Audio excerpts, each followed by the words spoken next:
जी अस्सलाम वालेकुम। सुई सदर्न गैस ने कल रिजल्ट्स अनाउंस किए हैं और वो रिजल्ट्स कैसे रहे उसको डिस्कस कर लेते हैं और उसके बारे में आपको अपडेट बताते हैं कि उन रिजल्ट्स में व्हाट हैपन। उसमें जी कैश डिविडेंड बोनस शेयर कुछ भी नहीं ऑफर किया गया और उसका दूर दूर तक कोई आइडिया नहीं कि कब मिलेगा। आगे है जी रिसीवेबल जो है ना सुई सदर्न गैस के इलेक्ट्रिक से के इलेक्ट्रिक से उसने तकरीबन 26 बिलियन रुपीज़ वसूल करने हैं और पाकिस्तान स्टील मिल से तकरीबन 22.9 बिलियन रुपीज़ रिसीव करने हैं। इसमें वो बता रहे थे कि उसके ऊपर जो लेट पेमेंट चार्ज हैं उसके ऊपर कोई डिसीजन नहीं हो सका और इसी तरह उसने 12.6 बिलियन रिसीव करने हैं सुई नॉर्दर्न गैस से SNGPL और तकरीबन 6.2 बिलियन रिसीवेबल है वापडा से। इसमें नेक्स्ट बता रहे हैं कि ये 218 अरब रुपए जो थे एक्सप्लोरेशन एंड प्रोडक्शन कंपनीज के गवर्नमेंट कंट्रोल वो क्रूड मार्कअप जो है वो रिकॉग्नाइज बुक नहीं किया गया। Crude markup exploration and production company जो गवर्नमेंट कंट्रोल एंटिटीज हैं, लीगल ओपिनियन गवर्नमेंट वाइज के ऊपर वो 218 अरब रुपया बुक नहीं किया गया। वो बुक कर लेते तो बुक्स ही सारी उल्टी हो जानी थी। बहरहाल आगे चलते हैं। ये बैलेंस शीट है जी और ये बैलेंस शीट है अनकंसोलिडेटेड शायद है, लिखा नहीं हुआ यहाँ पे। इसमें लॉन्ग टर्म इन्वेस्टमेंट्स हैं 1.3 बिलियन की, डेटर्स हैं 120 अरब रुपए के, रिसीवेबल्स 120 अरब रुपए के हैं, इंटरेस्ट अक्रूड जो है रिसीवेबल 19 अरब रुपए का इंटरेस्ट अक्रूड है और रिसीवेबल्स है 777 बिलियन रुपीज़ के, 777 बिलियन रुपीज़ के क्रूड रिसीवेबल्स हैं पिछले साल से 707 बिलियन के। हम ये बात कर रहे हैं जून 2023 जो साल एंड हुआ और दिसंबर 2023 अभी जो हाफ ईयरली अकाउंट्स हैं उसकी बात कर रहे हैं। ठीक है जी। आगे चलते हैं। जो परफॉर्मेंस रही एक मिनट, उससे पहले है इक्विटी। इक्विटी में 76 बिलियन रुपीज़ का जो एक्यूमुलेटेड लॉसेस थे वो कम होकर रह गए 70 बिलियन रुपीज़। साल के एंड पे 76 बिलियन रुपीज़ थे वो कम होकर रह गए 70 बिलियन रुपीज़। 6 अरब रुपए का प्रॉफिट जो है वो इसमें नेट ऑफ हुआ है। लॉन्ग टर्म फाइनेंसिंग है जी 25 बिलियन रुपीज़ की और डेफर्ड क्रेडिट है तकरीबन 8 बिलियन रुपीज़ का। कॉन्ट्रैक्ट लाइबिलिटीज़ जो कोई एडवांसेस वगैरह हैं वो हैं 9 बिलियन रुपीज़ के, 9.9 बिलियन, 10 बिलियन रुपीज़ के। तो जो लॉन्ग टर्म फाइनेंसिंग है उसमें 25 बिलियन प्लस 8 अरब रुपया 33 अरब रुपया हो गया। और ये जो फिर उसमें शॉर्ट टर्म बोरोविंग्स हैं जी 41 बिलियन रुपीज़ की और जो करंट पोर्शन है लॉन्ग टर्म फाइनेंसिंग का 4.8 बिलियन प्लस 0.454 डेफर्ड क्रेडिट का। ये तो गलत हो गया, दोबारा करते हैं। 41 बिलियन रुपीज़ जो हैं जी वो हैं short term borrowings 4.8 current portion है और 0.454 डेफर्ड क्रेडिट है और 25 बिलियन है लॉन्ग टर्म फाइनेंसिंग और डेफर्ड क्रेडिट है 8.3 बिलियन। तो तकरीबन 80 अरब रुपए का फाइनेंसिंग है। 80 अरब रुपए की फाइनेंसिंग जो है बुक्स में अभी तक अवेलेबल थी। दिसंबर 2023 के जो अकाउंट्स आए हैं हाफ ईयरली उसमें 80 अरब। ठीक है जी। आगे चलते हैं। ये जो परफॉर्मेंस आई है इसमें हमने आपसे शेयर किया था कल भी कि जो टॉप लाइन है वो 52 बिलियन रुपीज़ से तकरीबन डबल हो गई है। 100% का इंक्रीज़ था दिसंबर 2022 के जो क्वार्टर के रिजल्ट्स आए थे और अभी जो रिजल्ट्स आए हैं उसमें 100% इंक्रीज़ है। और जो हाफ ईयरली अकाउंट्स थे 2022 के उसमें 123 बिलियन की टॉप लाइन थी, सेल्स थी, गैस सेल्स, वो बढ़ के हो गई तकरीबन 176 बिलियन।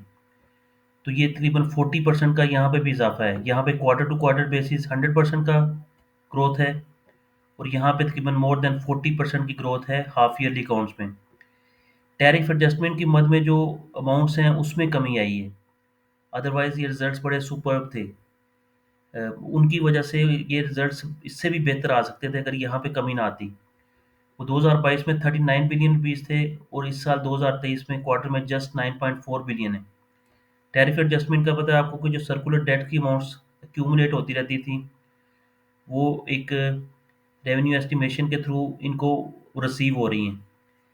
जो सुई नॉर्दर्न गैस कंपनी लिमिटेड थी, उनको अच्छी खासी मतलब उसकी उनमें डेफिशिएंसी नहीं थी, बहरहाल जितनी लास्ट ईयर उनको रिसीव हुई थी, उतनी रिसीव उनके अकाउंट्स में आ रही थी, हाफ ईयरली। इस यहाँ पे रिडक्शन है। ये 85 बिलियन रुपीज़ इन्होंने हाफ ईयरली रिसीव किए थे 2022 में। इस साल 2023 में ये दिखा रहे हैं 56 बिलियन।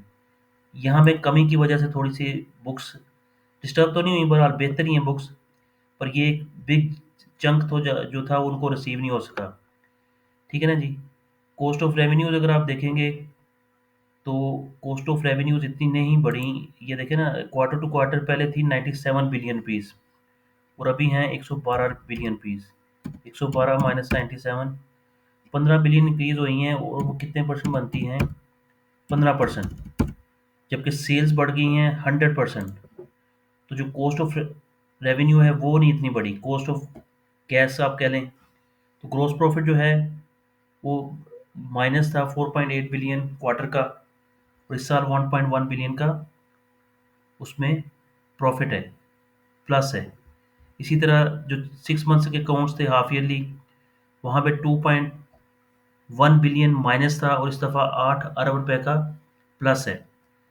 उसमें आगे चलते हैं कि जी जो अदर इनकम है वो भी डबल हो गई है।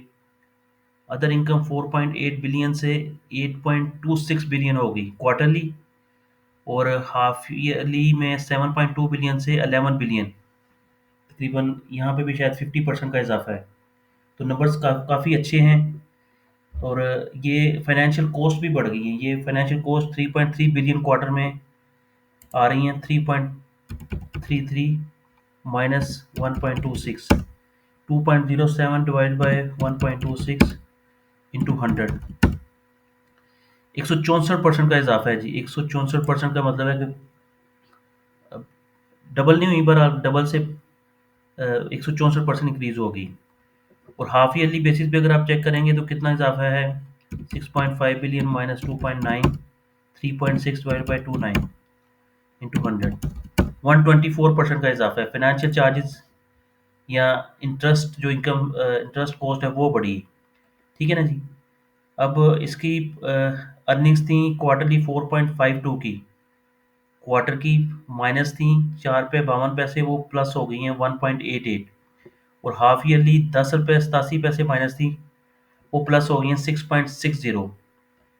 और ये जो प्रॉफिट आ रहा है 5.2 बिलियन जो हमने आपको दिखाया क्यूमुलेटेड लॉसेस थे, इतनी अमाउंट से तकरीबन 6 अरब रुपए से वो कम हुए हैं।